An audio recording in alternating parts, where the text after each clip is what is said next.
Hello and welcome to Atop the Fourth Wall, where bad comics burn. And if you're anything like me, you've got yourself a zombie plan. There's two kinds of people in the world, Doc.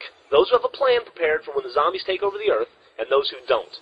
We call those last people dinner. Yes, in the unlikely event that there's no more room in hell and the dead begin walking the earth, you need to have an emergency plan. Whether it's having the equivalent of a bomb shelter's worth of provisions or a place to retreat to, it's essential for surviving the zombie apocalypse. Me personally, I've got a few. First plan is to head to the nearest Walmart. Assuming the place hasn't already been ransacked, me and any other survivors I know will establish a small posse and assume control of the Walmart as a base of operations. Walmart has everything you need. Food, furniture, guns, and forms of entertainment to while away the hours when the dead aren't trying to rip out your intestines. Step 2 of that plan is to start actively hunting the zombies. The mistake that 99% of zombie movies make is that they assume a siege mentality, bunkering up and hoping someone is going to come and rescue them.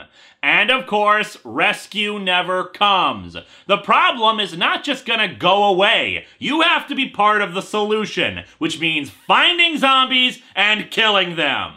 Just remember what happens in zombie movies. It's always the guys who are actually hunting the zombies, the posses and vigilante groups who are surviving. Unless it's a stupid pharmaceutical company that also builds crap like Nemesis, but there's really no plan you can make for something like that. Point is, the zombies are not just gonna go away. They need to be stopped if civilization is going to return. Backup plans include heading either farther north or farther south. Farther north because the zombies will freeze, whereas I, a resident of the Midwest, am completely immune to freezing temperatures. Or farther south, since eventually the zombies' bodies will bloat, decay, or explode in the hot sun. I personally prefer the colder option, since if you're dealing with fast zombies, the cold will then slow them down. But of course, this is just a hypothetical scenario.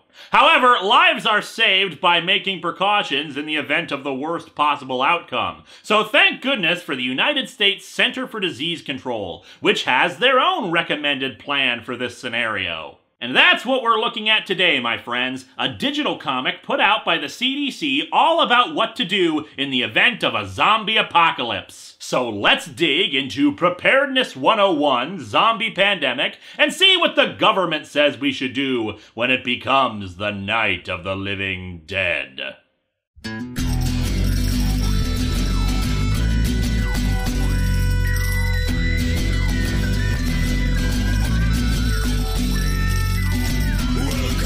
Atop the Fourth Wall, where bad comics burn. Linkara's gonna teach you all a lesson you won't learn.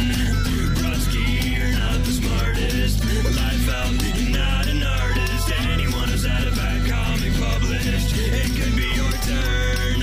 Linkara, he's a man punch, wears a birdie hat. Linkara, he has a magic gun. Where'd he purchase that? Robots, Amazons, and trucks. Linkara. This comic sucks. Linkara.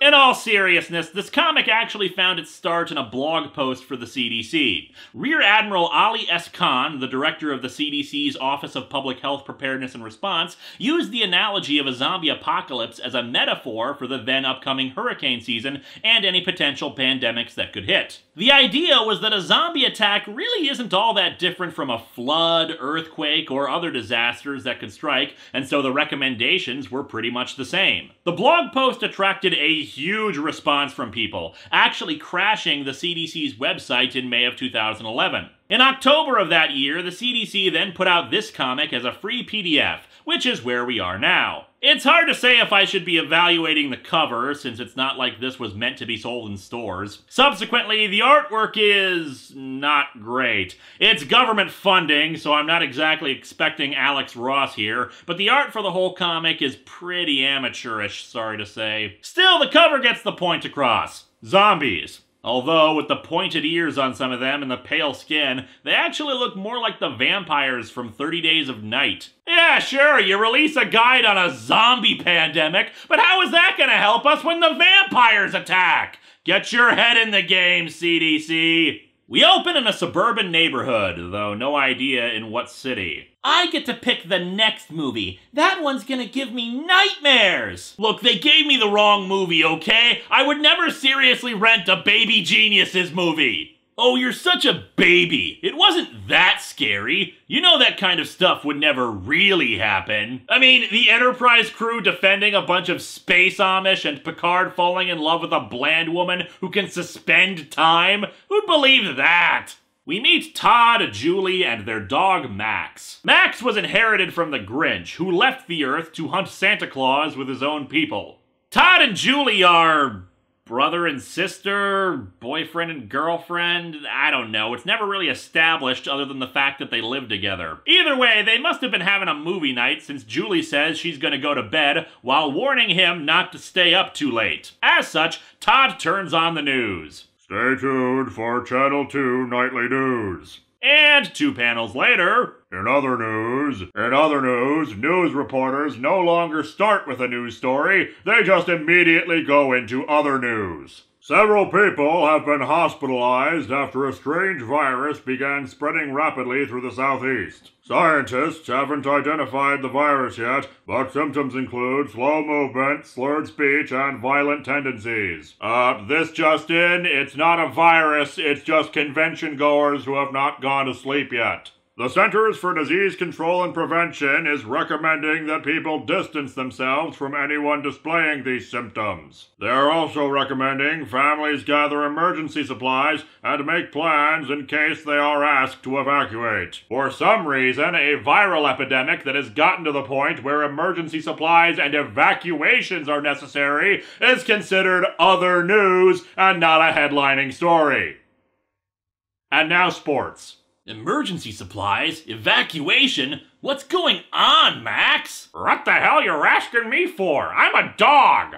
With the threat of an epidemic on his hands, Todd decides to check the most reliable place for up-to-date, accurate information. The internet! And of course, it reports that it's a zombie virus. Because as we all know, the internet is the best place to determine when a zombie plague is happening. What? There was that one cannibalistic guy who was reported as a zombie a while ago? Because crazy cannibals and zombies are the exact same thing. Then again, I think Todd has bigger problems on his hands. His foot is abnormally shaped with bizarre toes. It's like a solid lump of flesh. Still, Todd checks the CDC's website, which provides him with an emergency preparedness kit. He prints it out and starts seeing what he can gather up. He starts pulling out random bottles and jars from his cabinets. Next, the pair go down to the basement. Thank you for that narration. I would have never guessed that this panel meant that they were going down to the basement without it. Todd has gone down here for an old battery-powered radio, and I'm actually quite glad that the CDC list does include it. Just because something is a bit more primitive doesn't mean it isn't still useful. The list is pretty damn nifty, actually, though I would separate stuff based on necessity versus convenience items. For example, it includes games and activities for children. Sure, that's nice if you're going to be holed up somewhere, but it's not really a need to have. The kids can be mind-numbingly bored for all I care, as long as they're safe. I also am iffy about personal hygiene items. If there's a hurricane coming, I don't think brushing my teeth is really all that big a deal in the grand scheme of things. Also, the dog in this panel looks like its head has been replaced by a floppy-eared rabbit. And it's carrying a duffel bag in its teeth. Hell, we then see the dog carrying dog food so that it has supplies, as it says on the list. Apparently, Max is some kind of dog savant and understands what's happening. With all the emergency supplies gathered in a box, which appears to include a beach ball for some reason, Todd checks the news. Unfortunately, the channel was on CNN, which was trying to make everything sound more exciting and newsworthy, even though all that was happening was that a car drove by. They hear a loud thumping noise, and both Todd and Max say, "Huh? Wait, the dog said it too? Max is a talking dog?" You know, CDC, it doesn't inspire confidence in your scientific knowledge when you portray dogs talking. Anyway, Todd writes off the thumping sound. Maybe we should take a break from the horror movies, Max. I'm acting like Julie, jumping at every little noise. No, when there's an actual zombie apocalypse happening, you are well within your rights to be paranoid about any loud noise. Also, why the hell haven't you woken up Julie yet? She might want to know about this. They hear another noise, causing Max to start growling. Todd, in his infinite wisdom, decides to open the door instead of looking out a window. As a result, a cat quickly zooms inside. Fortunately, it's not a zombie cat, but a neighbor's cat named Snowball. Todd writes it off as the neighbor, Mrs. Clements, accidentally letting the cat out. But then again, Todd's head is shrunken and his neck elongated, so I don't know if we can trust his judgment here. Just then, the dull sound of shuffling and moaning can be heard from outside. Even though we've used sound effects at least 3 or 4 times now, we decided it would be better to just inform you of what sounds are happening. It really helps the horrific atmosphere if we tell you instead of show you. Push that cart! We'll be right back. The cart's moving the wrong way, you bloody wankers! Ha! Not so smart with your brains outside your head! Oh, we're back now. And indeed, our wise hero opens the door once more and spots Mrs. Clements, who has clearly become a zombie. He tries to talk to her, but since she's in zombie mode, he's not getting through. The cat runs out, and Todd, whose arms have expanded into a more muscled form, perhaps Todd is the Hulk, shoves her back outside and slams the door before she can attack him. Julie is awakened by the noise, but now she's clearly emaciated, judging by how thin her arms are compared to the rest of her body. Todd brings her up to speed with the help of the news reports. Quarantine efforts here in Raleigh haven't done much to contain the spread of the virus. Over half the city is now infected, and new cases are showing up throughout the southeast. Back to you in the studio, Samantha. You know, I've made this joke before, but considering how casually the news is treating this, I really have to wonder how the police are interpreting this. We think we're dealing with a supernatural being, most likely a mummy. As a precaution, I've ordered the Egyptian wing of the Springfield Museum destroyed. That's nice work, Ed. The governor is urging people to stay in their homes while the CDC works with local health departments on a vaccine to the plague. Todd suggests that they sleep in the living room, and then switches off the TV and instead puts on the radio. The radio is an emergency tool in case you lose power. You really shouldn't be wasting its batteries if you don't need to. And of course, the epidemic is spreading, as the radio reports. Hospitals are being overrun, and warnings have gone up in dozens of counties. And unfortunately, it's here that we have a bit of a logical problem with the story. Why aren't they readying weapons, too? That was a critique lobbied at the original blog post, that it didn't talk about weapons they should be using in the event of a zombie apocalypse, but the CDC's response was equally logical in that case. They're a health organization. They don't give recommendations for how to kill things, only how to survive in disease epidemics and emergency situations that would require emergency supplies. And that's all well and good for a blog post that's only trying to use it as a metaphor. But this is a story with characters who are supposed to represent real people with an actual clear and present danger in front of them. Yeah, the emergency supplies are a good first step, but even if you don't supply recommendations for weapons, in the story, the characters should be smart enough to realize that they will need weapons if the zombies attack. Hell, even I'm prepared for that. You think I own a batleth just for funsies? Stabbing points on the edges, and blunt force in the front. And the thing is actually surprisingly light and easy to handle. But even then, I still have other, lighter and smaller weapons in case I get too tired to use this thing. This is especially true if Todd and Julie have been watching horror movies. Even Night of the Living Dead had a brief scene where they talk about weapons to use against the zombies. But whatever, I get that that's not what the comic is trying to talk about. But I'm just saying, a zombie plague may be similar to other epidemics, but it's not the same. Different rules and tactics have to apply. Anyway, part 1 of the story concludes with Max waking up Todd a bit later to alert him about the sheer number of zombies walking around outside. In addition, the TV is only picking up static. The radio reports that things are getting worse. People need to stay in their homes, and if a family member is exhibiting the symptoms, they need to be isolated in a secure area immediately. Part 2 is, of course, included in the PDF, with my point being exemplified on its cover by a horde of zombies crashing through a window and attacking people. It's several days later now, and we're at the CDC headquarters in Atlanta. We meet Dr. Chang and Dr. Green, and while the weapons thing I brought up isn't very realistic, we do have something a bit better with this, that they haven't been sitting on their hands for the last few days. They've learned a lot about the zombie plague, including that they've mapped out the virus's DNA and figured out it's a highly mutated form of the flu. I think when it starts causing you to crave flesh, attack people, and possess no cognitive intelligence, it's a bit more than just a highly mutated form of it. They've also named the virus Z5N1. Not a particularly interesting name for the virus, but this is why they're scientists and not marketing. Personally, though, I prefer to take the leet-speak version of it, and I'm now going to call this the zany virus. Oh, and another thing. Since this wasn't made by normal comic people, I'm not surprised to see that they screwed up the word balloons. Dr. Green asks if they know the source of the virus, but the answer to that is not in the word balloon below it, but on the next page. Speaking of, they haven't been able to figure out where the virus started, but they are making progress on a vaccine. They're modifying a vaccine usually used for the seasonal flu to target zany, and it's making progress, but it's going to take them another week to distribute the first batch of vaccine. And this goes for all of you dumbasses out there who think vaccines are bad. Do you want to become a zombie? There's your incentive, damn it! Oh, and for all the other legitimate reasons to get vaccinated, but mostly for the zany zombie plague.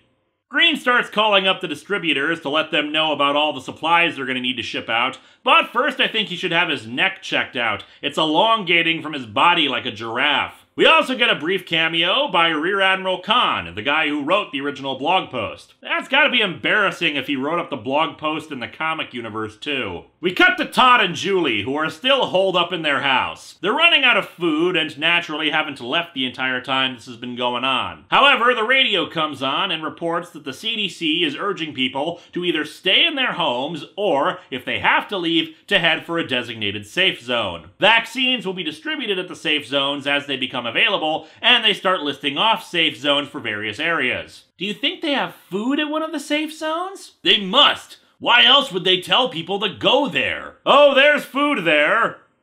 It's just not for you guys. They've decided to give in to the zombies. Also, what the hell is it with this comic and people's necks? Is that one of the zany side effects? They hear about an elementary school near them that's a safe zone, and they decide to make a break for it, packing up some remaining supplies in bags and getting Max on a leash since they want to bring him too. They even wait until the least amount of zombies are near the house before they do it. I'll say this about the comic, aside from the weapons thing, the characters are actually acting smarter than in the average zombie movie. Then again, most zombie movies assume that the apocalypse will just happen everywhere at once and so quickly that all scientists and local authorities will be completely overwhelmed and overrun within hours, so what you gonna do? The two make it to the car, but zombies have already spotted them and start approaching the car. Unfortunately, some horror cliches just can't be avoided, and the car has trouble starting. It does eventually get going, but it seems the reason why it was having trouble is because it's out of gas. The fuel light comes on, so they have to drive recklessly to try to get there. Do me a favor and try not to hit any of them? Why the hell not? Also, hit any of them. Thanks for the typo, government-funded comic. Our heroes manage to make it to the school just in time as the car putters out in front of the place. What's more, the army is in charge of the safe zone and are actually acting intelligently. They lock up the place at dusk, since the zombies seem to be in lower numbers during the day than at night, and they screen people before they let them into the general population of the safe zone to make sure they're not infected. This feels so weird. Where's the asshole military guy who goes crazy with power? Where are the elitist jackasses trying to prevent poor people from getting treatment? Where are the paranoid morons who are shooting at anything that moves? Why are they acting like actual human beings instead of stereotypes? But yeah, simple blood test clears the three and they get their own cots in the gym, which has been converted into a shelter. And of course, they brought the radio with them, which gives out the reports that the vaccines are on their way to the safe zones. Unfortunately, the trucks with the vaccines start arriving at sunset later that week. As such, the zombies arrive and overrun the guards. And they get overrun because the military suddenly became stupid. We can't just shoot them! These are our fellow citizens! No, they're zombies! They wish to eat your face! You're allowed to fire in self-defense! Hell, go for the legs if you're that concerned about keeping them alive! And yep, the zombies charge through the window, just as we saw on the cover. Todd and Julie make a run for the lab area of the school, but a zombie grabs onto Todd and shoves him to the ground.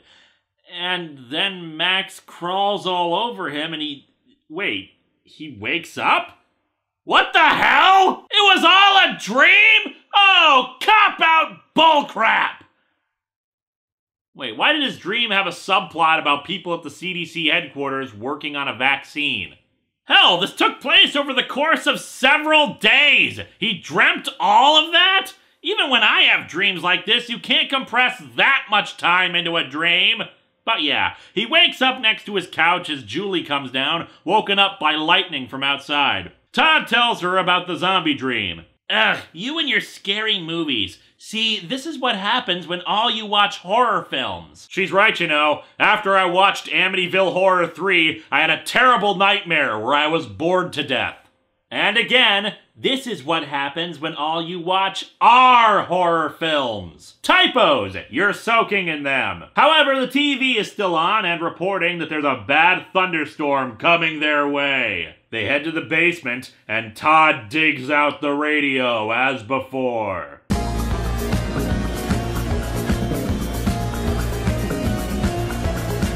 I've been thinking. We should really make an emergency kit in case something happened. What if we were stuck in the house or had to evacuate? We need to have a plan! This means you, audience! And so our comic ends with Julie agreeing that after the storm passes, they'll make all the kits and plans he wants. But that next time, she's picking the movie. Unfortunately, the movie she picked was Twister.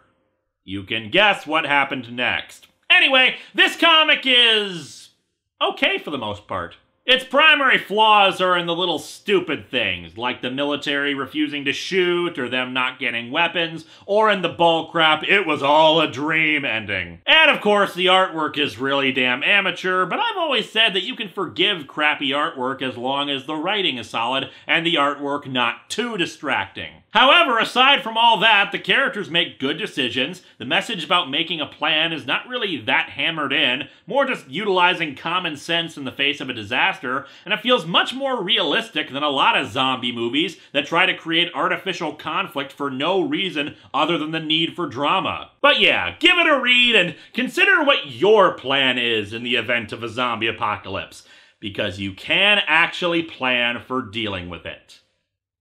Less so in the case of a robot apocalypse, but hey, there's only so much you can do.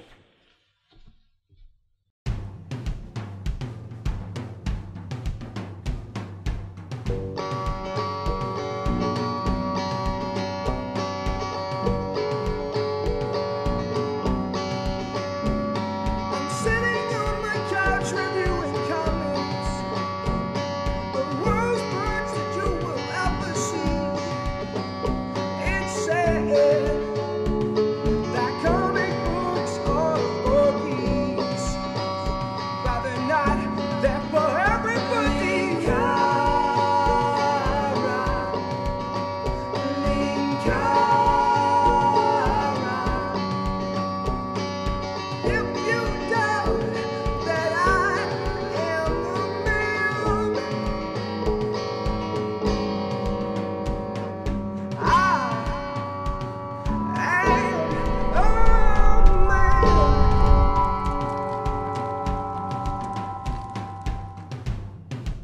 hope you've enjoyed reading this fictional story. It's meant to be both educational and entertaining. Now that you've seen the importance of being prepared, take the time to put together an emergency kit with the items included in the checklist on the following page. You'll be ready for any kind of disaster, even zombies. In the event that your emergency kit gains sentience and tries to murder you, well, you're out of luck.